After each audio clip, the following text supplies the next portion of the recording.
বলে, আবু বকর রে, আমাকে কিন্তু আল্লাহ রাব্বুল আলামিন গোটা বিশ্ববাসীর জন্য রহমত বানিয়েছে। শুধু রহমতই বানাই নাই, লাকাদ কানা লাকুম ফি রাসূলিল্লাহি উসওয়াতুন হাসানাহ। আমার আল্লাহ রাব্বুল আলামিন উত্তম নেতা, উত্তম চরিত্র আমার ভিতরে দিয়ে পাঠিয়েছে এবং আমার চরিত্রটাকে প্রদর্শিত করার জন্য আল্লাহ রাব্বুল আলামিন কিন্তু অর্ডার করেছে, ওরে আবু বকর তুমি শুনে নাও, জেনে নাও, গোটা বিশ্ববাসীর জন্য আমার নবী, আমার আল্লাহ মালিক, আমার আল্লাহ গোটা বিশ্ববাসীর জন্য রহমত স্বরূপ বানিয়েছে। আবু বকর তুমি কি আমার এই কথা তুমি বিশ্বাস করলে কিনা? আবু বকর ডাক দিয়ে বলছে, ইয়া রাসূলুল্লাহ, ইয়া হাবিবাল্লাহ, নবী গো, এক কথাই কিন্তু আমি বিশ্বাস করে নিলাম। একান্ত আপন যদি আমার দিলের কানটা দিয়ে শোনো না, কোন নবীর কথা বলতেছে? যেই নবীর কিন্তু গায়ে মশা মাছি বড় জন্ম, মশা হারাম, যেই নবী যদি আঙ্গুলের ইশারা দিয়েছে চারটি খণ্ডিত হয়েছে, তারাগুলো লন্ডভন্ড হয়েছে। হে রাসূলুল্লাহর উম্মতেরা, দিলের কানটা দিয়ে শোনো, রাসূলের জীবনে ছোটবেলার একটা কথা বলে আমি রাসূল গোটা বিশ্ববাসীর জন্য রহমত। এই দিকে আলোচনার দিকে চলে যাব। আল্লাহ নবীর চাচা তাকান মুসলমান ভাইরা, আল্লাহ নবীর দাদার নাম ছিল আব্দুল মুত্তালিব, বাবার নাম ছিল খাজা আব্দুল্লাহ, মায়ের নামটা মনে হয় কি ছিল জানেন নাকি? জোরে বলেন কি? আল্লাহ নবী বলো, রাসূলুল্লাহর উম্মতেরা, বিশ্ব নবীকে আমার গর্ভে রেখে দুনিয়ার থেকে বিদায় হয়ে যায়। আল্লাহ নবীর একজন চাচা ছিল, সেই চাচাটার নাম ছিল আবু তালেব। জোরে বলেন কি তালেব? আর একটু জোরে বলেন কি তালেব? আল্লাহ নবীর চাচা আবু তালেব। আল্লাহ নবীর চাচা আবু তালেবের দুইটা পুত্র সন্তান ছিল, হযরত আবু জাফর রাদিয়াল্লাহু তাআলা আনহু আর হযরত আলী রাদিয়াল্লাহু তাআলা আনহু। আল্লাহ নবী চাচা আবু তালেবের দুইটা সন্তান এক পাশে শোয়াই রাখতেন, আল্লাহ নবীকে খাটে আর এক পাশে চকির আর এক পাশে শোয়াই রাখতেন। আল্লাহ নবীর চাচা তো ভাইরে এক পাশে শোয়াই রাখতে এখান্ত হতো না। আল্লাহ নবীর চাচা আবু তালেব বিশ্ব নবীকে কলিজার সাথে বুকের সাথে জড়ায় রেখে রেখে রাত পার করে দিত। এই আবু তালেব একদিন বলতেছে, বাবা মোহাম্মদ আমিন, তুমি যেই দিন মায়ের গর্ভে এসেছিল, তোমার মা আমিনা শুধুই কান্নাকাটি করে, শুধু কান্নাকাটি করে, তোমার দিকে তাকাই না, ভালোভাবে আসো না। তোমার দাসিমা উম্মে আইমান কিন্তু তোমাকে দেখাশোনা করে। ও বাবা মোহাম্মদ আমিন, তুমি শুনে নাও, জেনে নাও, তোমার পাশে কিন্তু কেউ নাই। সূর্য মাখা রাত, চন্দ্রমা তাকান মুসলমান ভাইরা, মিটি মিটি মিটি মিটি যখন আলো দেয়, আলোগুলো জ্যোৎস্না মাখা রাত। ও মোহাম্মদ আমিন, তুমি শুনে নাও, জেনে নাও, এই জ্যোৎস্না মাখা রাতে তোমার পাশে কেউ নাই, তোমার মা আমিনা শুধু কান্না করে আর কান্না করে। বাবা মোহাম্মদ আমিন, আমি লক্ষ্য করে তাকাই দেখেছিলাম, তুমি যখন আঙ্গুলের ইশারা দিচ্ছিলা, আঙ্গুলের ইশারা দেওয়ার কারণে ওই যে চারটা তুমি ডান পাশে যদি আঙ্গুলের ইশারা দিতা, ডান পাশে চারটা এসে যেত, তুমি যদি বাম পাশে আঙ্গুলের ইশারা দিতা, বাম পাশে কিন্তু চারটা এসে যেত। তুমি যদি পিছনে দিতা, তুমি কিন্তু পিছনে হাতটা দিলা, পিছনে ইশারা দিলে চলে আসতো। ও বাবা মোহাম্মদ আমিন, তোমার এইরকম মুআজিজা দেখেছি, এই নবীর কথা বলতেছি ভাই। আল্লাহ নবী এবার ডাক দিয়ে বলে, চাচা জান, আপনি এইরকম মুআজিজা দেখেছেন, তাহলে এইরকম মুআজিজা দেখার পরে আপনি আর দেরি করবেন না, জাহেলিয়াতের মতদর্শের ভিতরে থাকতে পারবেন না। ও চাচা, আপনি যদি শুধু একবারে পড়তে পারবেন না, আশহাদু আল্লা ইলাহা ইল্লাল্লাহু ওয়াহদাহু লা শারীকা লাহু ওয়া আশহাদু আন্না মুহাম্মাদান আবদুহু ওয়া রাসূলুহু। চাচা যান, আপনি শুধু আমার কালেমা পড়া লাগবে না, আপনি শুধু একটা বার স্বীকৃতি দেন, আশহাদু আল্লা ইলাহা ইল্লাল্লাহ, আল্লাহ ছাড়া কোনো মাবুদ নাই। জোরে বলেন, জোরে বলেন, আল্লাহ ছাড়া কোনো ইলাহে নাই। আর একটু জোরে বলেন। তাহলে সেই আল্লাহ সব ক্ষমতাধার, যে আল্লাহ ছাড়া কোনো মালিক নাই, মাবুদ নাই, তাহলে সেই আল্লাহ ব্যতীত আমার আপনার মস্তকটা, মাথাটা কোনো বাবা গাছার দরবারে নত হতে পারে না। কথা বলেন, ওরা মনে হয় ওই মার্কা। ভাইরা, এই নবীর কথা বলছি, এমন সময় যে নবীর গায়ে মশা মাছি পর্যন্ত বসা হারাম, সেই নবীর উপরে কাফেররা এত কঠিন পদক্ষেপ নিয়েছে, এত কঠিন নির্যাতন করেছে। আল্লাহ পাক রব্বুল আলামিন সূরা মায়েদার 67 নম্বর আয়াত যখন বিশ্ব নবীর উপরে নাযিল হলো, আল্লাহ রাব্বুল আলামিন যখন বললেন, নবী ইয়া আইয়ুহার রাসূল বাল্লিগ মা উনজিলা ইলাইকা মির রাব্বিক, আপনি আপনার রবের নামে দাওয়াত দেন। আল্লাহ নবী দাওয়াত দেয়, কাফেররা রাগান্বিত হয়ে যায়। কাফেররা রাগান্বিত হয়ে বিশ্বনবীর উপরে পাথর মারে, বৃষ্টির পাথর নাই পাথর মারে। কাফেররা পাথর মারা বন্ধ করে দেয় নাই। প্রিয় ভাইরা, দিনটা এইভাবে এসেছে পর্যায়ক্রমে। আল্লাহ নবীর পরে সাহাবিয়া সাহাবীরা দিন প্রতিষ্ঠা করেছে। আল্লাহ নবীর পরে, আল্লাহ নবীর সাহাবীদের পরে আরো যাদের উপরে পীর পয়গম্বর ওলিয়া ওলিরা দিন প্রতিষ্ঠা করেছে। কিন্তু আমরা দিন পেয়েছি বর্গা হিসাবে। বর্গা বুঝেন না? দাদার জমি, দাদার জমি বাবা পাইছে, তার জমি আমি পাইছি। এই বর্গা হিসাবে এই জমি বিক্রি করার সময় মহব্বত থাকে না? তো থাকে ভাই? না, থাকে না। কিন্তু যদি আপনি ক্রয় করতেন, আপনি কষ্ট করে ক্রয় করতেন, তাহলে আপনার কষ্ট থাকতো। তদা অনুযায়ী দিনটা আমরা পর্যায়ক্রমে পেয়েছি, এই জন্য দিনটা মানা আমার আপনার জন্য সহজ মনে হয় না ভাই। এই দিনটা এসেছে রক্তের বদলে রক্ত শহীদ হতে হয়েছে, রক্ত দিতে হয়েছে। শুধু তাই নয়, আল্লাহ নবী মুহাম্মদ আরবি সাল্লাল্লাহু আলাইহি সাল্লামের সন্তান মোবারক শহীদ করতে হয়েছে। ঠিক 1 নয় 2.5 ইঞ্চি হেলমেট, 1.5 ইঞ্চি হেলমেট লোহা ভেঙ্গে বিশ্বনবীর মাথার ভিতরে ঢুকে গেছে এই দিন। তাহলে আমি আপনি এই দিনটাকে সহজভাবে কেমনে মেনে নিলাম? তাহলে আমার দেশ, আমার 56,000 বর্গ মাইলের দেশ, যে দিনটা আনতে গিয়ে রাসূল সাল্লাল্লাহু আলাইহি সাল্লামের সাহাবীরা জীবন দিয়েছে, রক্ত দিয়েছে, শহীদ হয়েছে, এই দিনটা দেশটা অর্ধশাসিত দেশ। আপনার মুসলমান ভাইরা ভালো করে মনে রাখবেন, যেই দেশে 90 থেকে 95% মুসলমান, সেই দেশে 95% মুসলমানের দেশে কোরআন লাঞ্ছিত হয়, কোরআনী আন্দোলনের মানুষগুলো লাঞ্ছিত হয়।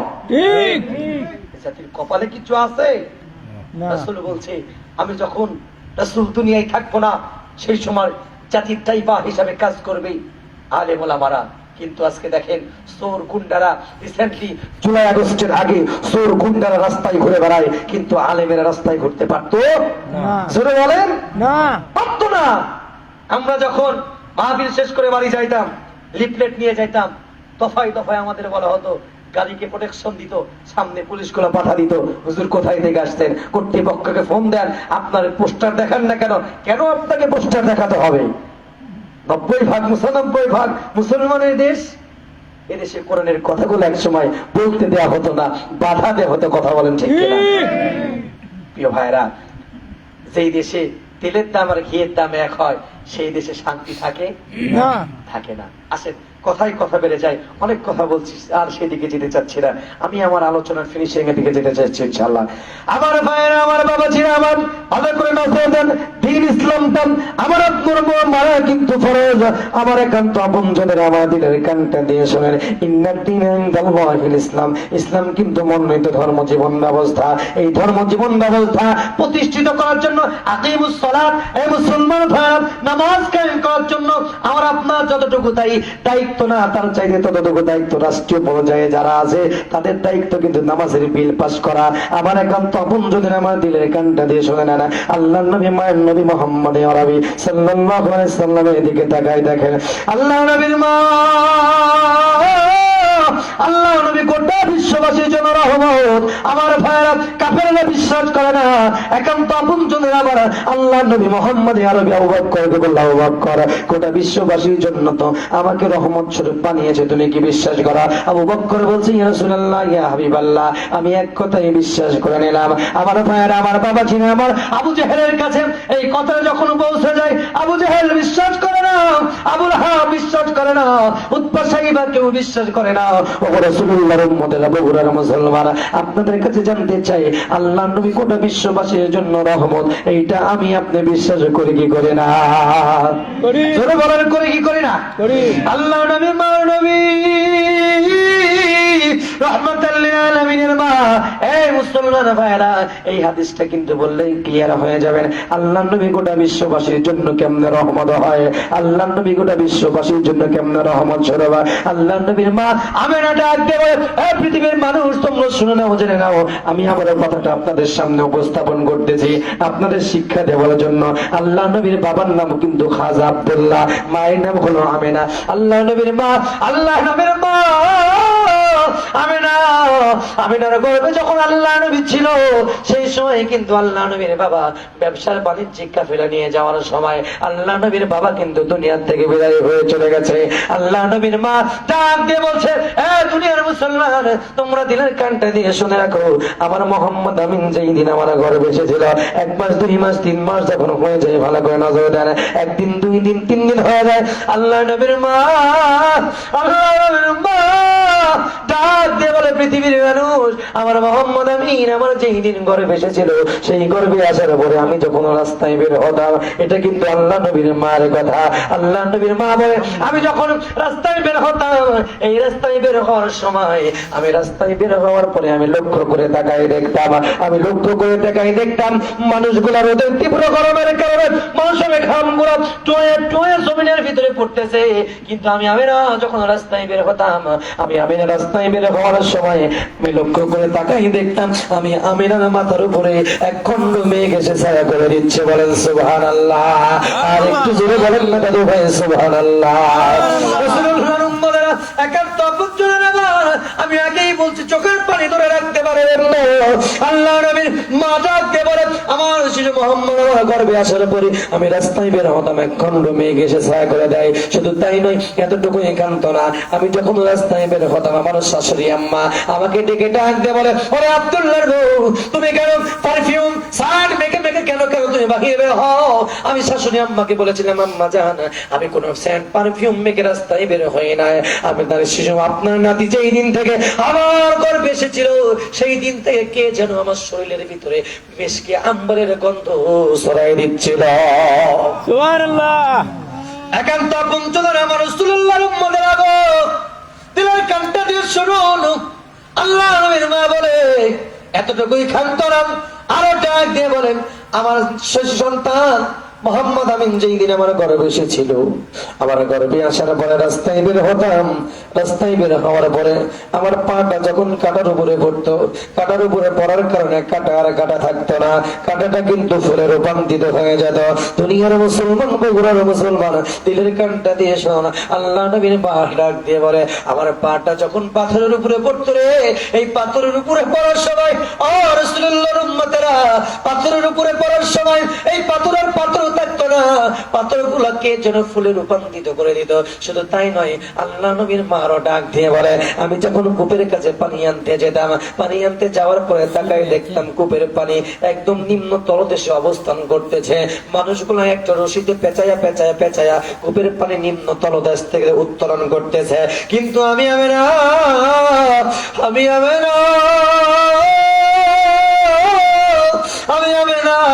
যখন কূপের কাছে যেতাম, কূপের কাছে যাওয়ার পরে আমি কূপের কাছে হাতটা দিতে দেরি হতো, কূপের কাছে হাতটা মারাই দিতে দেরি হতো, আমি আমিনার হাতে কূপের পানিটা ধরা দিতে দেরি হতো না। আমার শুধু তাই নয়, আর একটু সামনে দেওয়া যায়, কথার কোনো থা নাই, আস্তে আস্তে করে এখানে সামনে দিকে এগিয়ে যাচ্ছে, রাত্রি গভীর হচ্ছে, তাহাজ্জুদের সময় হয়ে যাচ্ছে। রাসূলুল্লাহর উম্মতেরা দিলেন কানটা দিয়ে শোনো না, আল্লাহ নবীর মারও ডাক দিয়ে বলে, আমি এলাকার মানুষের মুখ থেকে শুনেছিলাম, তাকান মুসলমানরা, আল্লাহ নবীর মা বলছে, আমি এলাকার মানুষের মাঝে থেকে দেখেছিলাম, মানুষ যখন প্রেগনেন্ট হয়, মানুষ যখন গর্ভবতী হয়, মুসলমান ভাইরাও, আমি আবারও বলছি, আমিও কিন্তু মায়ের পেটে জন্মগ্রহণ করেছি, কথাই কথাটা চলে এসেছে, আমি কিন্তু মায়ের পেটে জন্মগ্রহণ করেছি, আপনিও কিন্তু গ্রহণ করেছেন, আপনারও বোন আছে, আমারও কিন্তু বোন আছে। রাসূলুল্লাহর উম্মতেরা, মা যখন বোনগুলা যখন প্রেগনেন্ট হয়, গর্ভবতী হয়, আস্তে আস্তে কিন্তু সিম্পটমটা দেখা দেয়, ডাক্তার ভাই জানে, আস্তে আস্তে কিন্তু মায়ের পেটটা নিচে থেকে শুরু করে করে আস্তে আস্তে মায়ের পেটটা উঁচা হতে শুরু করে। রাসূলুল্লাহর উম্মতেরা, আল্লাহ নবীর মা হবে না ডাক দেয়, পৃথিবীর মানুষ, আমার শিশু মুহাম্মদ আমিন আমার গর্ভে যতদিন ছিল ততদিন পর্যন্ত আমার পেটটা আমি এলাকার মানুষের ভিতরে দেখেছি, মানুষগুলো প্রেগনেন্ট হলে, গর্ভবতী হলে পেটটা উঁচা হতে থাকে, কিন্তু আমি না, যতদিন পর্যন্ত আমার গর্ভে আমার শিশু মুহাম্মদ আমিন ছিল, ততদিন পর্যন্ত আমার গর্ভে আমার পেটটা কোনোদিন উঁচা হয় নাই, স্বাভাবিক অবস্থায় ছিল। বলে সুবহানাল্লাহ। আল্লাহ নবীর মা ডাকতে বলে, দুনিয়ার মুসলমান বন্ধুরে, একান্ত আপনজনের আমার দিলের কানটা দিয়ে শুনুন, মায়ের সন্তান যারা দিলের কানটা দিয়ে শুনবে তারা, শ্বশুর শাশুড়ির ভাড়াটিয়া লিজ দিয়ে সন্তান যারা শুনবে না তারা, আল্লাহ নবীর মা মুহাম্মদ আরবি সাল্লাল্লাহু আলাইহি সাল্লামের মা ডাক দিয়ে বলছে, আমি এলাকার মানুষের মুখ থেকে শুনেছি, মায়ের পেটে যখন সন্তান বড় হয়, বারবার নাকি সন্তান মায়ের পেটে লাথি মারে। ও মুসলমান ভাইরা, ওইদিকে পরে কথা বলতে চাই। মায়ের পেটে কিন্তু সন্তান যখন বড় হয়, আস্তে আস্তে সন্তান বড় হয়, আস্তে আস্তে কিন্তু মায়ের কলিজার সাথে পা দুইটা বিঁধে থাকে। বর্তমান সময়ে বিজ্ঞান সায়েন্স বলছে, আল্ট্রা মডার্ন সায়েন্স বলছে, আমার হাতের দিকে তাকান, চোখের পানি ধরে রাখতে পারবেন না রে বন্ধু। এই যে কিন্তু বিজ্ঞান বলছে, আল্ট্রা মডার্ন সায়েন্স বলছে, মায়ের কলিজাটা কিন্তু এই বরাবর থাকে। আর এই বরাবর থাকার কারণে মায়ের কলিজা এই বরাবর থাকে, সন্তানের পা দুইটা মায়ের কলিজার সাথে একজাট থাকে। এ রাসূলুল্লাহর উম্মতেরা, আর সন্তানের মাথাটা কিন্তু মায়ের জরায়ুর দিকে থাকে। আমার কথা মনে হয় বুঝেন না? কথা মনে হয় বুঝতেছেন? খারাপ লাগছে, শেষ করে দিব না। মদদ করে দিই নাকি? না। রাসূলুল্লাহর উম্মতেরা দেরি করবো না। আরে মুসলমান ভাইরা, যে কথা বলছি, মায়ের সন্তানের কলিজা কিন্তু সন্তানের মায়ের কলিজার সাথে সন্তানের পা দুইটা কিন্তু এইভাবে একজাস্ট থেকে যায়। সন্তানের মাথাটা কিন্তু মায়ের জরায়ুর দিকে থাকে। বর্তমান সময়ে মডার্ন সায়েন্স বলছে, আল্ট্রা মডার্ন সায়েন্স বলছে, এই মায়ের কলিজার সাথে যদি সন্তানের পা যতগুলা বিঁধে থাকে, এই পা বিঁধে থাকা হলে কম পক্ষে হলেও 5,000 বার লাথি মারে। এই 5,000 কম পক্ষে হলেও 5,000 বার, আর সর্বোচ্চ হলে 12,000 বার লাথি মারে। ডাক্তার ভাই আছে, ভালো করে বুঝবেন, ভালো করে মুসলমান ভাইরা দেহের কানটা দিয়ে শুন। আল্ট্রা মডার্ন সায়েন্স অবজার্ভ করতে করতে করতে তাকায় দেখে মায়ের কলিজায় যে সন্তান এত বারবার লাথি মারে। কেন কেন লাথি মারে? আর কলিজায় তো হালকা করে টাচ লাগলে তো মানুষ মারা যাওয়ার উপক্রম হয়ে যায়। কিন্তু মায়ের কলিজায় এমন একটা মেডিসিন দিয়ে আল্লাহ রাব্বুল আলামিন তৈরি করেছেন, সন্তান যদি মায়ের কলিজায় 5,000 বার ঐতিহাসিক লাথি, এই 5,000 বার লাথি মারার ভিতরে 3টা লাথি ঐতিহাসিক লাথি, 3টা লাথি মারাত্মক লাথি, যেই লাথি কিন্তু মা জননী সহ্য করতে পারে না। রাসূলুল্লাহর উম্মতেরা গো, মায়ের কলিজাটা যখন ডাক্তারেরা অবজার্ভ করতে শুরু করে দেয়, মায়ের কলিজার দিকে তাকায় দেখে ছোট ছোট ছিদ্র ছিদ্র দাগ দেখা যায়। ডাক্তারেরা অবজার্ভ করে দেখেন, এই বিজ্ঞানীরা অবজার্ভ করে দেখলো এই মায়ের কলিজায় ছোট্ট ছোট্ট দাগ কিসের দাগ দেখা যায়। অবজার্ভ করে অনেকক্ষণ অবজার্ভ করে জাস্টিফাই করে খুঁজে পায় না। অনেকক্ষণ অবজার্ভ করে বড় বড় বিশেষজ্ঞদের নিয়ে বসে বসে অবজার্ভ করে তাকায় দেখে এই মায়ের কলিজায় অন্য কিছু দাগ নয়। আমি আপনি যে মায়ের কলিজার সাথে মায়ের কলিজার সাথে পা দুইটা বিঁধে ছিল, এই পা দুইটা বিঁধে থাকার কারণে আমি আপনি লাথি মেরেছি, আস্তে আস্তে মায়ের কলিজাটা উপরে উঠেছে। আমি আপনি বারবার ছোট্ট ছোট্ট 10টা আঙ্গুল দিয়ে লাথি মেরেছি। এই 10টা আঙ্গুলের ছিদ্র ছিদ্র ফোটা ফোটা কালো কালো দাগ কিন্তু মায়ের কলিজার সাথে লেগে থাকে। একান্ত আপুজ্জরা আমার চোখের পানি ধরে রাখতে পারবেন না দাদু। ও মুসলমান বন্ধুরা, এইটা তো এই কথা বললাম, জলম দুঃখিনী মাকে 5,000 বার লাথির ভিতরে 3টা লাথি ঐতিহাসিক, 3টা লাথি মারাত্মক লাথি। এই 3টা লাথি মা সহ্য করতে পারে না। মাকে যারা হারিয়েছিল বন্ধু, তারাই বুঝবে কিন্তু মা হারানো কত ব্যথা, কত যন্ত্রণা। যার মা কবরের বাসিন্দা হয়ে গেছে, সেই বুঝবে কিন্তু মা হারানো যন্ত্রণা। 1 নম্বর ঐতিহাসিক লাথির ভিতরে 1 নম্বর আবার যখন লাথি মারা হয়, রাসূলুল্লাহর উম্মতের ঐতিহাসিক লাথি 1 নম্বর আবার যখন লাথি মারলাম, 1 নম্বর আবার লাথি মারার কারণে জনম দুঃখিনী মায়ের কলিজাটা হাফ ইঞ্চি উপরে উঠে যায়। পাশে স্বামী থাকে, স্বামীর হাতটা ধরে বলে, স্বামী আমার তোমার সত্তর এত জোরে লাথি দেয়, এত জোরে লাথি দেয় স্বামী আমার, আমি মনে হয় সহ্য করতে পারবো না, আমার মনে হয় কলিজাটা ফেটে যায়। সেইবারও কিন্তু মাকে আল্লাহ বাঁচায় দেয়। পিঞ্চি লাথি মারলাম বন্ধু, একবার লাথি মারার কারণে মায়ের কলিজাটা পিঞ্চু উপরে উঠে যায়। সেইবারও মাকে কিন্তু আল্লাহ বাঁচায় দেয়। দ্বিতীয়বার যখন তুমি লাথি মারলাম, রাসূলুল্লাহর উম্মতেরা গো, দ্বিতীয়বার লাথি মারার কারণে জনম দুঃখিনী মাকে যখন দ্বিতীয়বার লাথি মেরেছি, দ্বিতীয়বার লাথি মারার কারণে জনম দুঃখিনী মায়ের কলিজাটা কিচ্ছু উপরে উঠে যায়। মায়ের কলিজা যখন কিচ্ছু উপরে উঠে যায়, মা যে কি মহব্বতের জিনিস। এই যে ভাই যতক্ষণ তার স্ত্রী চেষ্টা করে বাড়ি যাও, একটা আমরা যখন বাইর করে গেটের সামনে গিয়ে গাড়ির রেলওয়ে ড্রাইভার যখন হর্ন দিবে, হয় বাবা আসবে না হয় মা আসবে।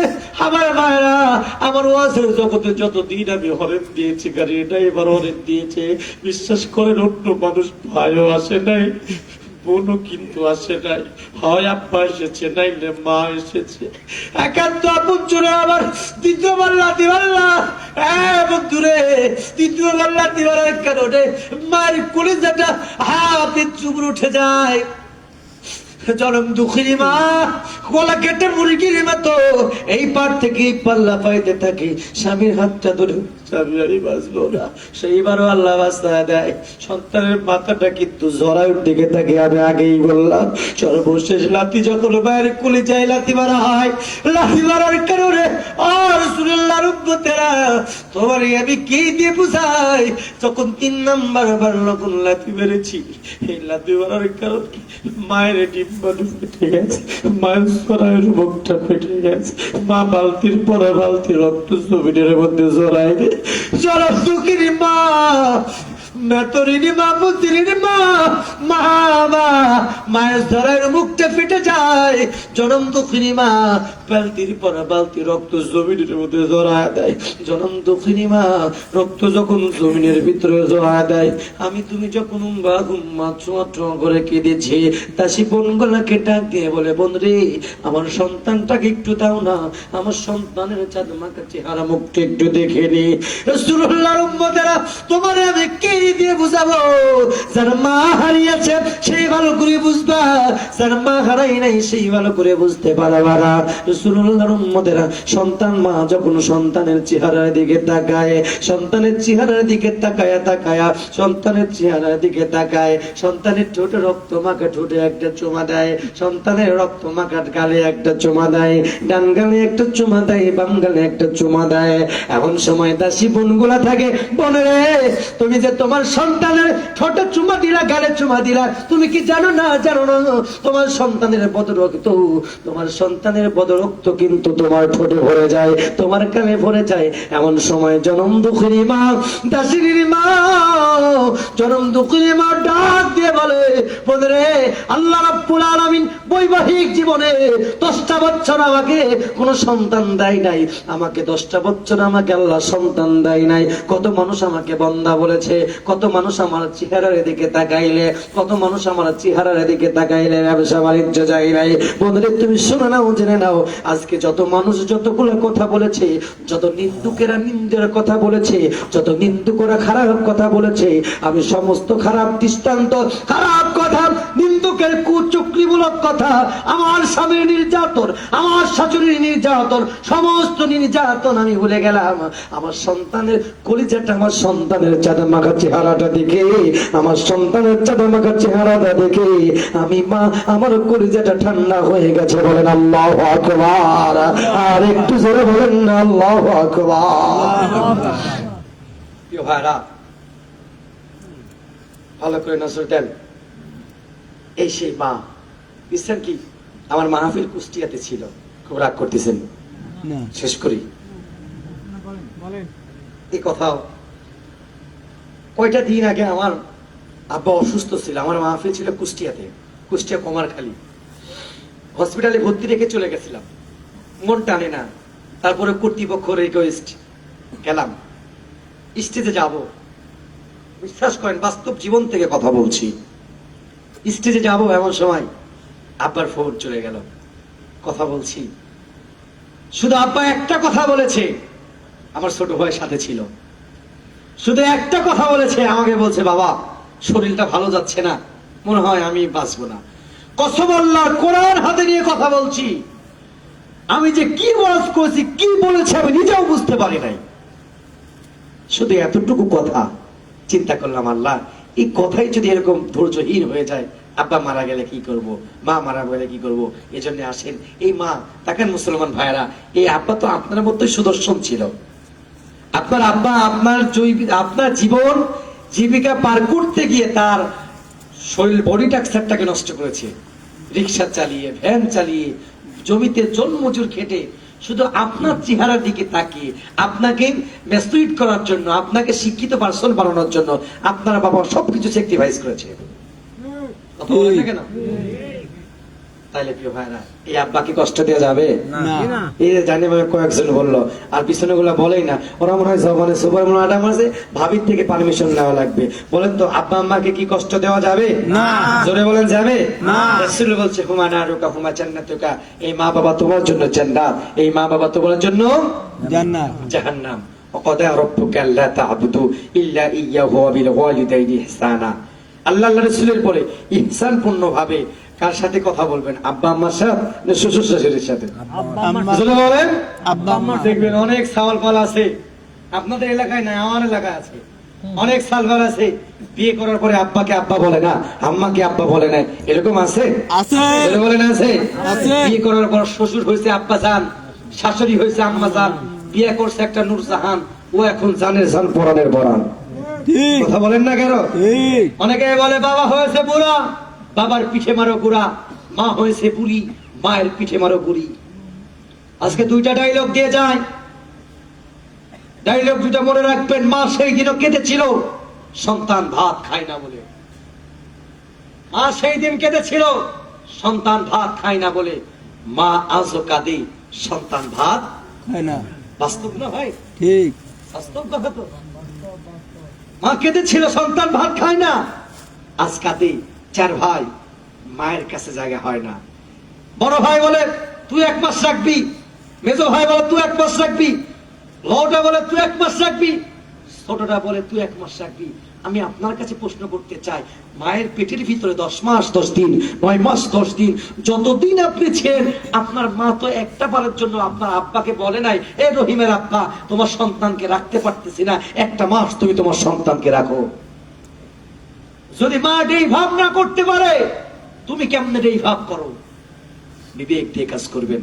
আজ থেকে যারা মাকে ভুলে গেছেন, মাকে মা বলেন না, আল্লাহর কসম, আল্লাহর কসম, আজকে মায়ের কাছে যান, একবার শুধু মা বলে ডাকবেন। দুনিয়ার যতদিন কষ্ট দিয়েছেন সব কষ্টগুলো মা বলবে বাবা তোকে মাফ করে দিলাম। দীর্ঘ 5 মাস কথা বলেন না আব্বার সাথে, একটা বার শুধু বলবেন আব্বা যা হয়েছে মাফ করে দাও। আল্লাহর কসম করে বলছি, কিচ্ছু বলা লাগবে না, শুধু এতটুকু কথা বলে পা ধরতে যাবেন। আব্বা বলে বাবারে তোর জায়গা তো পায় না রে, তোর জায়গা আমার বুকের ভিতরে। ঠিক। ভাইরা, তাহলে আজ থেকে মাকে কষ্ট দিব না। হাত তোলেন, যার যার হাত আছে হাত তোলেন, যার যার হাত নাই হাত তুলবেন না। আজ থেকে মাকে কষ্ট দিব, বাবাকে কষ্ট দিব, আল্লাহ কবুল করুক, বলে না আমিন। মায়ের এক ধর দুধের দাম কাটিয়া গায়ের চাম, এক ধর দুধের দাম, মায়ের এক ধর দুধের দাম কাটিয়া গায়ের চাম, পাপুস বানাইলেও ঋণের শোধ হবে না, এমন দরদি ভাবে কেউ হবে না আমার মা গো। একটু বলতে পারবেন না আমার সাথে? বলেন, মায়ের এক ধারে দুধের দাও কাটিয়া গায়ের চাম। মা বাবা সন্তান যারা বলবে তারা, শ্বশুর শাশুড়ি ভাড়াটিয়া লিস্ট দেওয়া সন্তান যারা বলবে না তারা। মায়ের এক ধারে দুধের দাও কাটিয়া গায়ের চাম, পাপুস বানাইলেও ঋণের শোধ হবে না, এমন দরদি ভাবে কেউ হবে না আমার মা গো। ওরে প্রসবের কি ব্যথা মা বুঝে সে কথা, মরিয়াও যেন মায়ের মরণ হইল না। ওরে প্রসবের কি ব্যথা মা জানে সে কথা, মরিয়াও যেন মায়ের মরণ হইল না। ওরে দরিয়া জটরে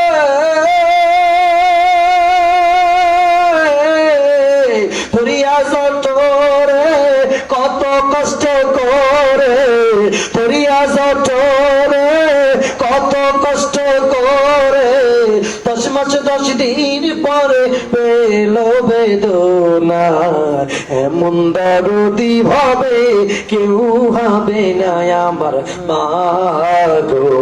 মায়ের এক ধার দুধের দাও কাটিয়া গায়ের চাম, সবাই বলেন না, মায়ের এক ধার দুধের দাম আপস বানাইলেও ঋণের শোধ হবে না, এমন দরদি ভবে কেউ হবে না আমার মা গো। বাবা আনন্দে মাতিয়া সাগরে ভাসায়া সেই যে চইলা গেল ফিরা আইলো না। বাবা আনন্দে মাতিয়া সাগরে ভাসায়া সেই যে চইলা গেল ফিরা আইলো না।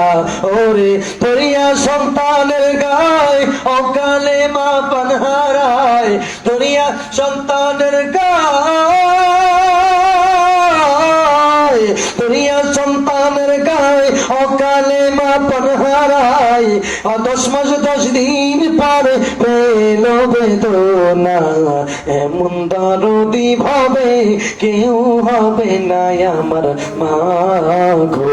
মায়ের একদার দুধের দাও কাটিয়া গায়ের চাপ, পাপস বানাইলেও ঋণের শোধ হবে না, এমন দরদি ভাবে কেউ হবে না আমার মা গো।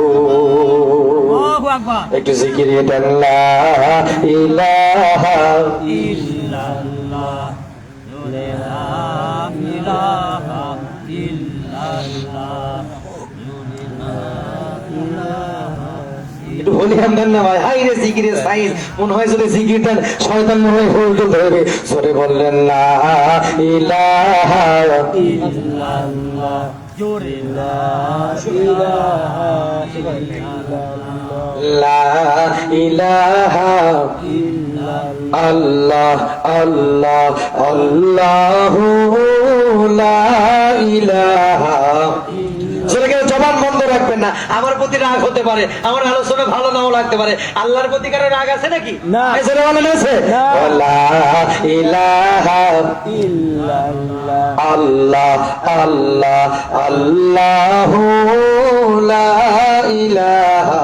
ইল্লাল্লাহ, জোরে আল্লাহ আল্লাহ আল্লাহ, লা ইলাহা ইল্লাল্লাহ। মক্কা ছেড়ে দিনের নবী মদিনাতে যায়, জন্মভূমির মায়াই নবীজি, জন্মভূমির মায়াই নবীজি, ফিরে ফিরে চাই নবীজি। আল্লাহ আল্লাহ আল্লাহু লা ইলাহা ইল্লাল্লাহ, জোরে আল্লাহ আল্লাহ আল্লাহু লা ইলাহা ইল্লাল্লাহ। মিরাজতে গেলেন নবী বোরাকে সোহার, জোরে বলেন মারহাবা।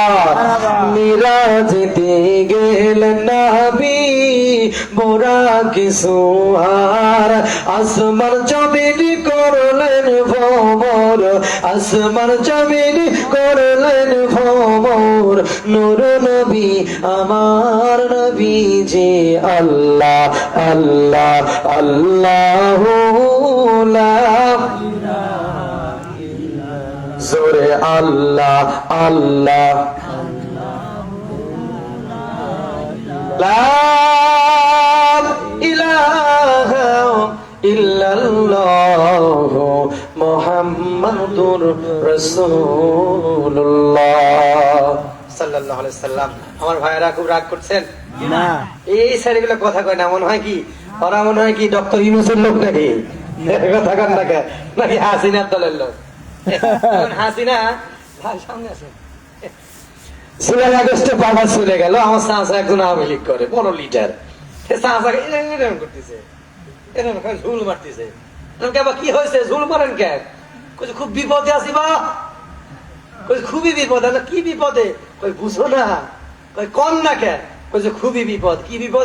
গেছে একজন, সব ভালোবাসা ডাস্টবিনে লাথি মেরে চলে গেছে। ঠিক আছে, তাহলে বিপদে আছেন, তাহলে বিপদে দোয়া করো, ইউনুস, বিপদে দোয়া করো। বলে কি দোয়া? বলে ইউনুস, সূরা ইউনুস না, দোয়া ইউনুস পড়ো। তখন বলছে কি হলো? মানুষ তো বিপদে, ইউনুস আলাইহিস সালাম বিপদে, এটাই তো বলছিল। আমরা বিপদে বললে এইটাই করি, তুমি আবার এবার করিচ্ছ কে? তো বলছে, এ তো আমার নেত্রীর প্রধান শত্রু। আপনারা কি তাই নাকি? না, আলহামদুলিল্লাহ, জুলাই আগস্টে 3000 ছাত্র জীবন যারা নিয়েছে, আর যাই হোক তারা রক্ত পিপাসু হাইনার চাইতেও খারাপ। কথা বলেন না কারো? 28 অক্টোবর লোকে বৈঠা নিয়ে যারা মুসলমানদের উপরে ডান্স করেছে, আল্লাহ তাদেরকে দস্তাবেজ করেছে। কথা বলেন ঠিক কিনা? আমি রমজানের আগে শেষের দিন 27 তারিখ মাহফিল, বাগেরহাট কচুয়া উপজেলা আসতেছি ড্রাইভার সহকারে। আমাদের সামনের আগে একটা গাড়ি একটা কুত্তা মেরে চলে গেছে, সরি একটা শিয়াল মেরে ড্রাইভার চলে গেছে। আমাদেরকে আমার গাড়িটা আস্তে আস্তে আসতেছে। আমি বললাম একটু দাঁড়াও। দেখতেছি তার চারিপাশে শিয়াল গুলা একটা বেদনা বিধুর একটা আওয়াজ দিচ্ছে। তাই কি তাই না? তাই না ভাই? একটা বেদনা বিধুর আওয়াজ দেয়। সারিকুলে ও মারা গেছে, একজন শিয়াল একটা মারা গেছে, বেদনা বিধুর আওয়াজ। গাড়ি হরেন দিচ্ছে, ড্রাইভার সরে না। এখান থেকে যে শিক্ষাটা বের করেছিলাম সেটা হচ্ছে, একটা শিয়াল অপর এক জাতি ভাই মারা গেলে দুঃখ বেদনা ভারাক্রান্ত মন হয়ে যায়। আমরা সৃষ্টির শ্রেষ্ঠতম মাখলুকাত, আমরা মানুষ মারি, মানুষের লাশের উপরে ডান্স করি। কথা বলেন ঠিক কিনা? মুসলমান ভাইরা পানি চেয়েছে, শৈলাচার খনিদার দলের দোসররা ফ্যাসিস্টরা প্যান্টের চেন খুলে মুসলমান ভাইদের মুখে প্রসাব করে দিয়েছে। আমি রক্তহীন কণ্ঠে বলে দিতে চাই, যারা 28 অক্টোবর লগি বৈঠা নিয়ে মুসলমান জাতির উপরে ডান্স করেছ, আল্লাহর কসম করে বলি, আল্লাহ পাক রব্বুল আলামিন জান্নাতে তোমাকে দুনিয়ার থেকে নয় বাংলাদেশ থেকে বিতাড়িত করেছে। তোমার সাজা আল্লাহ রব্বুল আলামিন জাতিকে দেখো তোমাকে দুনিয়ার থেকে বিদায় করবে। কথা বলেন না কেন? ইতিহাস সাক্ষী সবচাইতে বেশি ইসলাম বিদ্বেষী কাজ করেছিল ফেরাউনকে আল্লাহ রব্বুল আলামিন কি করেছিল? সবাই বলেন কি করেছিল? যাদের চুলকানি আছে তাদের সমস্যা আছে, যাদের চুলকানি নাই তারা কথা বলবে। ফেরাউন, এই দেখেন আপনারা আমার ভাই, বিশ্বাস করেন কোরআন থেকে কথা বলতে বলতে কথা এসে যায়। আপনারা আমার ভাই, ফেরাউন ইতিহাস সাক্ষী দেয়, যত বড় স্বৈরাচার তত ছোট লাঠি। কথা বলেন না কেন? যত বড় মেশিন ম্যান তত দুর্বল জিনিস। ফেরাউন ইসলামের সাথে গাদ্দারি করেছিল, আল্লাহ দুনিয়ার থেকে বিদায় করেছিল।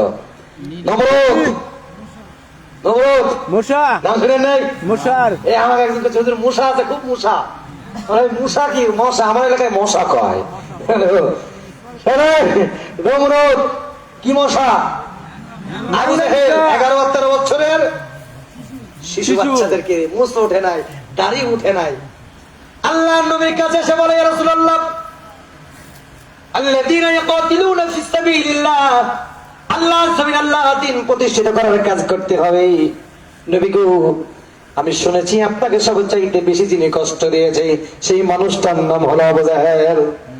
ইয়া রাসূলুল্লাহ, আপনি পারমিশন দেন, আমরা দুই ভাই, আফফারের দুই ভাই, 11-12 বছরের দুইজন বালক, আমরা জিহাদের ময়দানে যেতে চাই। আবু জেহেলকে দুনিয়ার থেকে বিদায় করে দিতে চাই। 11-13 বছরের দুইজন বালক রাসূলকে কত ভালোবাসলেন। রাসূল বলছেন, মানে আহাব্বালিল্লাহ ওয়া আবগাদালিল্লাহ ওয়া আতালিল্লাহ ওয়া মানা আলিল্লাহ ফাকাদ ইসতাকমালাল ঈমান। আল্লাহর নবী ডাক দিয়ে বলছে, পৃথিবীর মানুষ শুনেরা, মান আহাব্বালিল্লাহ, যদি কাউকে ভালোবাসতে হয় আল্লাহর জন্যই ভালোবাসো, যদি কাউকে ভালোবাসা থেকে বিরত থাকতে হয় আল্লাহর জন্যই বিরত থাকো, যদি কাউকে দান করতে হয় আল্লাহর জন্যই করো, যদি দান থেকে বিরত থাকতে হয় আল্লাহর জন্যই করো। ফাকাদ ইসতাকমালাল ঈমান, এটাই কিন্তু ঈমানের পরিপূর্ণতা। আল্লাহর নবীর কাছে আরেকজন সাহাবী এসে বলে, ইয়া রাসূলুল্লাহ, আইয়ুল আমালুল আফদাল, আপনার কাছে জানতে চাই আল্লাহর কাছে সবচেয়ে উত্তম ইবাদত কোনটা? আল্লাহর নবী বলেন, কলাম। আল্লাহর নবী ডাক দিয়ে সাহাবীরা, রে ভালো করে শুনে নাও, জেনে নাও, কলাল ঈমানু বিল্লাহ, আল্লাহর উপরে ঈমান আনা, ওয়াল জিহাদু ফিস সাবিলিল্লাহ, 2 নাম্বার আল্লাহর জমিনে আল্লাহর দ্বীন কায়েম করা। কথা বলেন ঠিক কিনা? রাসূলুল্লাহর উম্মতেরা দিলের কানটা দিয়ে শুনুন। 11-13 বছর দুইজন বালক এসে বলে, রাসূল জিহাদের ময়দানে যাওয়ার জন্য পারমিশন দেন। আল্লাহর নবী বলে, সাহাবীরে, তুমি তো শারীরিক ভাবে আনম্যাচুইড হতে পারো নাই, ঢাল ধরতে পারবে না, তরবারি ধরতে পারবে না। বড় ভাই মানুষ ডাক দিয়ে বলে, রাসূলুল্লাহ, আমাকে পারমিশন দেন, আমার গঠন ভালো আছে। আমার ভাইরা, আল্লাহর নবী বিশ্বনবী দুইজন সাহাবী হযরত মুআজকে পারমিশন দিয়ে দিল। হযরত মুআজ রাদিয়াল্লাহু তাআলা কে যখন পারমিশন দিয়ে দেয়, মুআজ ডাক দিয়ে বলে, ইয়া রাসূলুল্লাহ, আপনি আমার ভাইকে পারমিশন দিলেন, আমাকে পারমিশন দিলেন না। আপনি মনে করেছিলেন আমার ভাই শারীরিক ভাবে ম্যাচুয়ার্ড। না না না না না, আমার ভাই শারীরিক ভাবে আনম্যাচুয়ার্ড। আমার ভাইয়ের চাইতে আমার শরীরে বেশি শক্তি রয়েছে। বলে আল্লাহু আকবার। সবারই জানা ঘটনা, আমি মূল প্রেক্ষাপটে তুলছি। দিন কায়েমের যে অগ্রণী ভূমিকা দরকার, দিন কায়েম করাটা যে আমার আপনার জন্য ফরজ, দিন কায়েমের আন্দোলনের কর্মী হওয়া আমার আপনার জন্য ফরজ, আমি এইটা উপস্থাপন করে আপনাদের বোঝাতে চাচ্ছি। আসেন, এমন সময় বলছে, ঠিক আছে দুই ভাই কুস্তি লড়ো। হযরতে মুআজ কুস্তি লড়তে শুরু করেছে। হযরতে মুআজের কানে ছোট ভাই ডাক দিয়ে বলে, ভাই রে, আমি জানি তোমার সাথে পারবো না। রাসূল সাল্লাল্লাহু আলাইহি সাল্লাম তোমাকে জিহাদের ময়দানে যাবার জন্য পারমিশন দিয়েছে, কিন্তু আমাকে তো দেয় নাই। ও ভাই, একটা বার আমাকে ধরাশায়ী করার সুযোগ দাও, আমি একটা বার তোমার বুকের উপরে বসে যাই। কুস্তি করতে করতে হযরতে মুআজ বুকের উপরে বসে গেছে, দুই ভাইকে পারমিশন দিয়েছে। যুদ্ধের ময়দানে, জিহাদের ময়দানে আব্দুল্লাহ ইবনে মাসউদ রাদিয়াল্লাহু তাআলা আনহু হাদিসটি বর্ণনা করেছেন। আব্দুল্লাহ ইবনে মাসউদকে বলছে, ইয়া আম্মি, চাচা, আপনি বলেন তো এই শরীরের ভিতরে আবু জেহেল কি, ঈমানটা কি জিনিস বোঝেন? ঈমানটা কি আমি বোঝাচ্ছি। হযরত আবু বকর আছে, বড় বড় সাহাবীরা আছে, কেউ কিছু বলে নাই। 11-13 বছর দুইজন বালক বলছে, ইয়া রাসূলুল্লাহ, এই শরীরের ভিতরে আবু জেহেল কি? আব্দুল্লাহ ইবনে মাসউদ বলছে, বাবা তোমরা ছোট মানুষ, আবু জেহেল দিয়ে কি করবা? এমন সময় বলছে, চাচা যান, আমি শুনেছি সবচাইতে বেশি কষ্ট দিয়েছে আমার রাসূলকে, আমার রাসূলকে কষ্ট দিয়েছে আবু জেহেল। আমার মায়ের কাছ থেকে দুই ভাই আমরা অনুমতি নিয়ে এসেছি, মায়ের কাছে বলে এসেছি সর্বপ্রথম যাকে আঘাত করবো সেইটা হলো আবু জেহেল। কথা বলেন ঠিক কিনা? ওই যে ঘোড়ার পিঠে ছোর করে আছে আবু জেহেল। দুই ভাই ছোট মানুষ তো, হাজার সৈন্যের ভিতর থেকে কখন যেন আল্লাহ রাব্বুল আলামিন ওই যে সুদ করে ঢোকায় দিচ্ছে, ওরা বুঝতেও পারে না। দুই ভাইকে আমার ভাইরা আবু জেহেলের উপরে, ঘোড়ার উপরে আবু জেহেলের পায়ে আঘাত দিয়েছে। আবু জেহেল জমিনের মধ্যে ধরাশায়ী হয়ে গেছে। তাকান, একজন কাফের এসে হযরতে মুআজের হাতে ঈমান কারে বলে। ঈমানের তাৎপর্য কি? হযরতে মুআজের তরবারি ছিল ডান হাতে কোপ দিয়েছে। তরবারিটা কোপ দেওয়ার কারণে ডান হাত দ্বিখণ্ডিত হয়ে হালকা চামড়ার সাথে লেগে আছে। বাম হাত দিয়ে জিহাদের ময়দানে যুদ্ধ করতেছে, এমন সময় বা ডান হাত শুধু বাধা দেয়। বাম হাতটা যখন জিহাদের ময়দানে যুদ্ধ করে, ডান হাত বাধা দেয়। ডান পায়ের নিচে ফিরে আল্লাহু আকবার বলে ডান হাতটা ছিঁড়ে ফেলেছে। বলেন আল্লাহু আকবার। আর একটু জোরে বলেন আল্লাহু আকবার। এটাই দিন কায়েমের কত সৈনিকদের কাজ হবে, কথা বলেন না কেন? আপনার কাজ হবে আল্লাযীনা ইয়াকাতিলুনা ফি সাবিলিল্লাহ, নামাজ প্রতিষ্ঠিত করবেন। দিন কায়েমের প্রতিষ্ঠিত করা আমার জন্য, আপনার জন্য ফরজ না নফল? ফরজ। জোরে বলেন ফরজ। ফরজ। তাহলে দিন কায়েমের পক্ষে থাকবেন তো ইনশাআল্লাহ? ইনশাআল্লাহ। রাজি আছেন তো ইনশাআল্লাহ? আগামী দিন যদি তাকান মুসলমান, কখনো মুসলমান, আগামী দিন যদি কোরআনের জন্য রাগ আসে, শেষ ভালো যাওয়ার সফলতার একটা কথা বলে দিতে চাই। আগামী দিন যদি কোরআনের জন্য ডাক আসে, ইসলামী রাজ কায়েমের জন্য ডাক আসে, ইল হুকমু ইল্লা লিল্লাহ, জমিন চার, আইন চলবে তার, আলাহুল খালক ওয়াল আম, আল্লাহ জমিন, আল্লাহ আইন ছাড়া কারণ বাস্তবায়ন করা হবে না। এই ডাক যদি আসে, প্রয়োজন যদি হয়, কাপড়ের কাপড় মাথায় বেঁধে বহরের রাজপথে যদি নামতে হয়, কারা কারা রাজি আছেন রাজপথে নামতে? দুটো হাত ধরে তাকবীর দিয়ে আল্লাহকে দেখায় না। আল্লাহু আকবার। আল্লাহু আকবার। বগুড়ার মনে হয় তাকবীর পারে না ভাই, পারেন না। একজন তাকবীর দেন তো ভাই, দেখি কিরম পারে। ভিতর থেকে একজন পারেন। আল্লাহু আকবার। আল্লাহু আকবার। বুঝলে, সাজাই বলছে। আলহামদুলিল্লাহ, লিল্লাহি তাকবীর। আল্লাহু আকবার। ভাইরা অনেক কথা বলেছি, আসেন আলোচনার ফিনিশিংটা টেনে দিই। যে কথা বলছিলাম, মায়ের পেটে বিশ্বনবী ছিল। দেখেন, কথা 5 মিনিটের ভিতরে টেনে দিব। মায়ের পেটে বিশ্বনবী ছিল, দেখেন একটা কলেজ জন্য লাথি দেয় নাই। আমার ভাইরা, আমি প্রথমেই আপনাদের সামনে ইনক্লুড করে দিয়েছি, সেটা হচ্ছে আল্লাহর নবী মায়ের পেটে আসা মাত্রই 9,30,00,000 মাইল উপরে সূর্যটা আছে, একটা মুখ দিয়ে ট্যাপ দিচ্ছে, মানুষ সহ্য করতে পারে না। আল্লাহর নবীর মা বলেছিল, সবাই রোদের তীব্রতা, গরমের কারণে মাথার ঘামগুলো টোয়া টোয়া জমিনে পড়ছে, কিন্তু আমি আমেনা রাস্তায় বের হওয়ার পরে আমেনার মাথার উপরে এক খণ্ড মেঘ এসে ছায়া করে দিয়েছে। বলেন সুবহানাল্লাহ। সুবহানাল্লাহ। মায়ের পেটে এসেছে, এখান থেকে রহমত শুরু হয়েছে। ক্লিয়ার। আপনারা কি অবোঝার মতো কেউ আছেন? না। আমি কিন্তু বিষয়টা বুঝাইয়া দিলাম। এই জন্য বলা হলো রাসূল গোটা বিশ্ববাসীর জন্য রহমত। আল্লাহ কবুল করুক, বলেন আমিন। আমিন। সেই দলের আল্লাহর দলের কর্মী হতে চাই, রাজি আছেন তো ইনশাআল্লাহ? ইনশাআল্লাহ। আল্লাহ সবাইকে কবুল করুক, আমরা পড়ছি আমিন। প্রিয় ভাইরা, আমার কথা কি খুব রাগ করলেন? না। খুব রাগ করছেন? না। হ্যাঁ, কে কে রাগ করছেন হাত তোলেন তো। আপনারা খুব চালাক গো, হ্যাঁ। বগুড়ার মানুষ, আলহামদুলিল্লাহ। কেমন আছেন বারে? আলহামদুলিল্লাহ। আলহামদুলিল্লাহ। আলোচনা শেষ না পর্যন্ত, মোনাজাত শেষ না হওয়া পর্যন্ত যাবেন না কারা কারা? দু হাত তুলেন কারা কারা। ইনশাআল্লাহ। আল্লাহ যারা হাত তুলছে হাতে কোনোদিন প্যারালাইজ দিও না। আল্লাহ ও আল্লাহ, যারা এই হাত তুলছেন এই হাতে কোনো প্যারালাইজ দিও না, আর যারা তুলে নাই তাই যাবন তাই করিও। বলেন আমিন। তাহলে কথা দিয়েছেন আপনারা যাবেন না। আলিয়াউমা নাখতিমু আলা আফওয়াহিহিম ওয়া তুকাল্লিমুনা আইদিহিম ওয়া তাশহাদু আরজুলুহুম বিমা কানু ইয়াকসিবুন। কিয়ামতের দিন, দিনের ভোট রাতে মারছেন, এটা জবাব আছে কি নাই? আছে। দিনের কাজ রাতে করেছেন, এটা জবাব আছে না নাই? আছে। হুজুরদের দেখলে এইরকম তাকায়, আছে না অনেকে? আছে। আপনার আছে না? আছে। অনেকে একটা চেয়ার দেন, হুজুরকে একটা চেয়ার দেন। অনেকে আছে না ভাই, আমার খুব কষ্ট লাগে। দেখেন, এই কথাটা বলে শেষ করব। আমার খুব কষ্ট লাগে। আমার ভাবছেন আপনাদের মসজিদে কতদিন খতিব আছে জানি না, দীর্ঘদিন তো মনে হয় 12 বছর। আলহামদুলিল্লাহ, আমার বাপ সাহেবের আব্বা জান এই মসজিদের মুয়াজ্জিন ছিল। আল্লাহ তাকে মাফ করুক, জান্নাতবাসী করুক, হযরত বেলালের সাথে আল্লাহ পাক কবুল করুক, বলেন আমিন। আমিন। আসেন, আমার খুব আফসোস লাগে, আমার খুব কষ্ট লাগে, জাতি যখন হুজুর দেখলেই তাদের চুলকানি ওঠে। আছে না অনেকেই? আছে। দেখেন, আপনাদের মসজিদের ইমাম সাহেব, আপনার বাবা মারা গেছে, আপনার বাবা মারা গেছে, আপনার বাবার জন্য দোয়া করে, আল্লাহ আমার আব্দুর রহিম ভাইয়ের আব্বা মারা গেছে, আল্লাহ তুমি আমার আব্দুর রহিম ভাইয়ের আব্বাকে মাফ করো, জান্নাতবাসী করো। আপনার আব্বার জন্য দোয়া করলো, কিন্তু আপনি সাইস্টলে গিয়ে বলেন হ্যাঁ হুজুর চলেই না। কথা কন না কেন? ঠিক। আমার কথা কন না কেন? ঠিক। আমি তো খুব এই জায়গায় কষ্ট পাই। আমি আপনার মঙ্গল কামনার জন্য দোয়া করলাম, আপনি বললেন হুজুরের ওয়াজই খারাপ, হুজুরের ভিতরে নামাজই চলে না, হ্যাঁ, হুজুরের হাঁটাই খারাপ। আছেন এরকম? আছে। বলেন, কিছু কিছু মানুষ আছে, কিছু কিছু চাচা আছে হয়ে গেছে বুড়া, জানে না একটা সূরা, ফতুয়া দেয় পুরা, এরকম চাচা আছে না নাই? আছে। কিছু কিছু চাচা আছে চোকা, কিছু কিছু চাচা আছে বোকা, আবার কিছু কিছু চাচা আছে ইমামের ইমামতি খাওয়ার পোকা। ঠিক। কথা বল না কেন? এই তারা হুজুর, তারা দেখাই পারে না।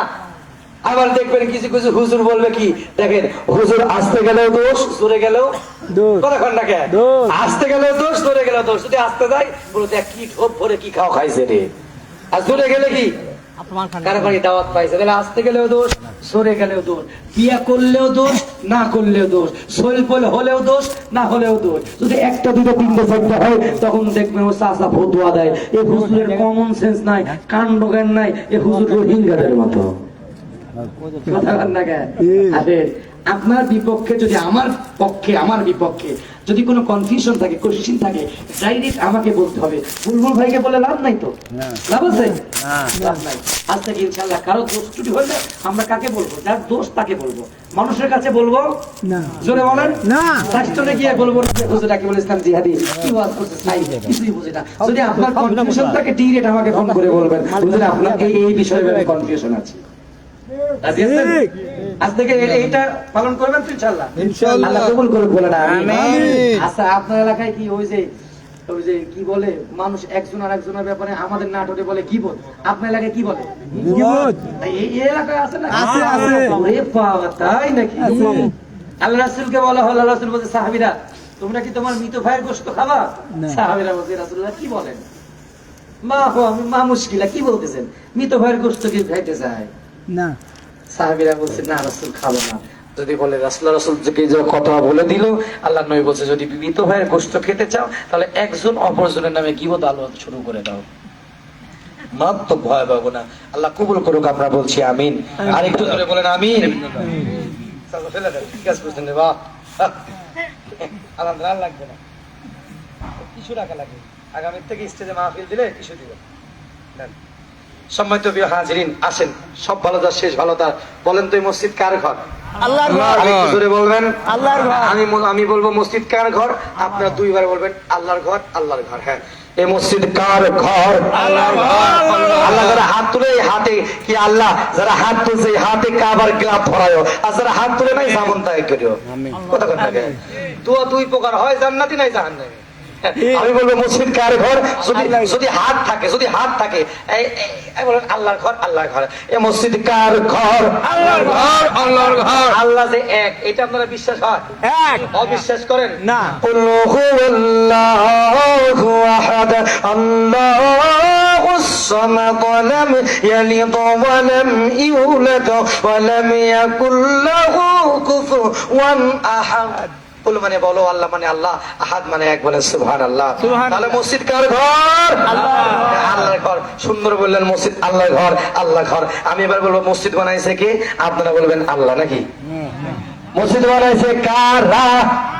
এই বাপের বেটার মতো আমরা আমরা যারা মসজিদে টাকা দিয়েছে ওরা বলবে আমরা, আর যারা টাকা দেয় না ওরা বলবে না। হ্যাঁ, এই মসজিদ কার ঘর? বলেছেন আল্লাহর ঘর। এবার বলে মসজিদ বানাইছে কারা? আল্লাহ, আল্লাহ। মজার ব্যাপার না? বানাইলাম আমরা, হয়ে গেল কার? আল্লাহ, কতক্ষণ? আল্লাহ, আল্লাহ। জান্নাত বানাইছে কে? আল্লাহ। জান্নাতে থাকতে কারা? আমরা। কি মজার ব্যাপার ভাই! বানাইলাম আমরা, হয়ে গেল আল্লাহর। বানাইলো আল্লাহ, হয়ে গেল আমাদের। আমাদের কথা কস না কে? মজার ব্যাপার না? আল্লাহ রাসূল বলছে মান বানা লিল্লাহি মাসজিদান বানাল্লাহু লাহু বাইতান ফিল জান্নাহ। দুনিয়ার বুকে কেউ যদি একটি ঘর তৈরি করে দিতে যায়, মসজিদ ঘর, আল্লাহ তার জন্য জান্নাতের ভিতরে একটা পালাখানা তৈরি করে দেয়। বলেন আমিন। আমিন। সুবহানাল্লাহ বলেন। সুবহানাল্লাহ। আরেকটু জোরে বলেন সুবহানাল্লাহ। সুবহানাল্লাহ। আপনারা যারা এখানে এসেছেন, আপনারা কি এই এলাকারই? হ্যাঁ। এই কোন গ্রামের কারাগারে হাত তোলেন তো? এটা কোন গ্রাম?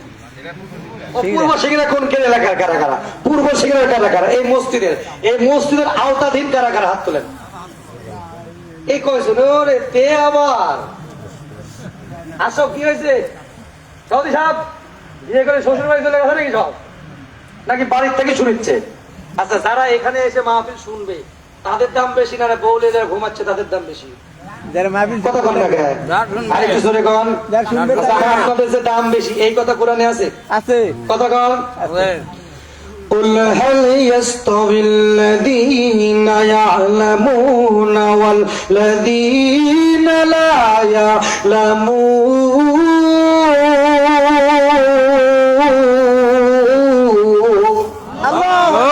আল্লাহ রাব্বুল আলামিন বলে, যার চোখ আছে আর যার চোখ নাই, এই দুই শ্রেণীর মানুষ এক হতে পারে না।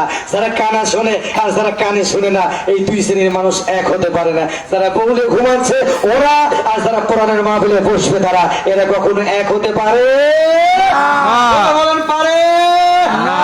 আল্লাহ আপনাদের কবুল করুক, বলেন আমিন। ভাইরা, এই আল্লাহর ঘর মসজিদ আগামী বছর এই মাহফিলটা প্রতি বছর হোক, আপনারা চান না? ইনশাআল্লাহ। এই আল্লাহর ঘর মসজিদের জন্য, আল্লাহর ঘর মসজিদের জন্য আল্লাহর কোন বান্দা আছেন নগদে অথবা বাকিতে 10,000 টাকা দিবেন? কে আছেন নগদে অথবা বাকিতে 5,000 টাকা দিবেন? 1,000, 2,000, 5,000, 10,000, 50,000, কেউ যদি 1 লক্ষ টাকা দেন আমার নিতে আপত্তি নাই কিন্তু ইনশাআল্লাহ। হ্যাঁ, দিতে পারেন। বলেন শুরুতে আল্লাহর একজন বান্দার কাছ থেকে, আমি মুসাফির মানুষ, আল্লাহর একজন বান্দার থেকে 5,000 টাকা চাই আল্লাহর ঘর মসজিদে মায়ের জন্য অথবা বাবার জন্য। কি আছেন হুজুর? as-sadaqatu turadul bala, দান সদকা করলে জীবনের বালা মুসিবত দূর করে দেয়।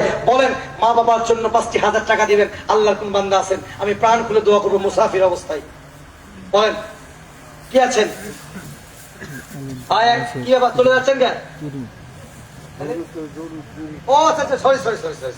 হ্যাঁ, এই আগামী বছর তাফসীর মাহফিলের জন্য কর্তৃপক্ষ, সভাপতি, সহসভাপতি যারা আছেন আপনারা দিতে পারবেন। বলেন আল্লাহর একজন বান্দার থেকে 5,000 টাকা চাই নগদে অথবা বাকিতে আগামী বছর তাফসীর মাহফিলের জন্য। বলেন আমি প্রাণ খুলে দোয়া করবো। মুসাফির মানুষ প্রাণ খুলে দোয়া করবেন ইনশাআল্লাহ, এবং খুব তাড়াতাড়ি মক্কা মদিনার মুসাফির হব।